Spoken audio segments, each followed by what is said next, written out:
के पर्व दर्शन तोर पावो। आगे है नवरात्रि के पर्व दर्शन तोर पावो। जय हो दुर्गे दाई, जय हो अम्बे माई। जय हो दुर्गे दाई, जय हो अम्बे माई।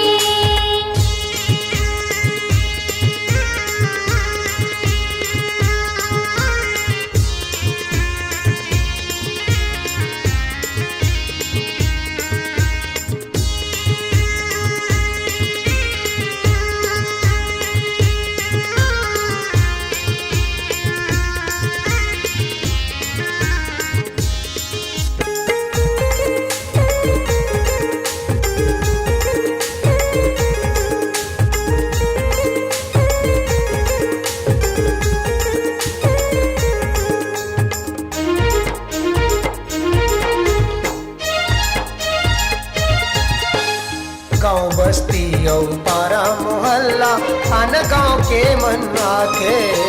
तोरे दर्शन पाके मैया दुख सुख लागो राथे।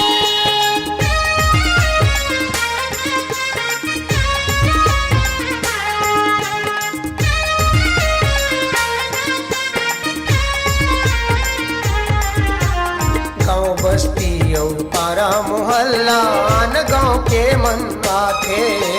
तोरे दर्शन पाके मैया दुख सुख लागो राथे। जय हो दुर्गे दाई, जय हो अम्बे माई। जय हो दुर्गे दाई, जय हो अम्बे माई।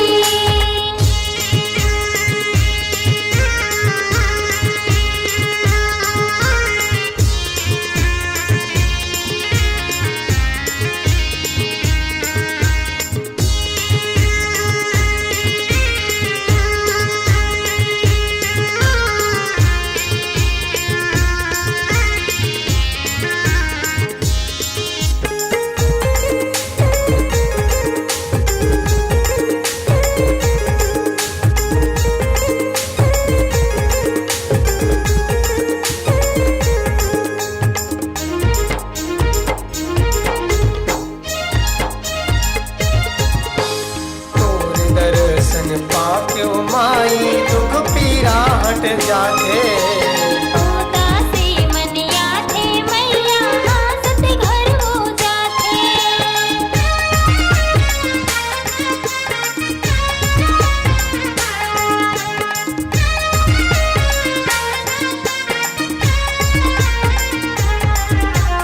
तोरे दर्शन पाक्यो माई दुख पीरा हट जाते। उदासी मन याथे मैया हासत घर हो जाथे। जय हो दुर्गे दाई, जय हो अम्बे माई। जय हो दुर्गे दाई, जय हो अम्बे माई। आगे ही नवरात्रि के पर्व दर्शन तोर पावो। आगे ही नवरात्रि के पर्व दर्शन तोर पावो। जय हो दुर्गे दाई,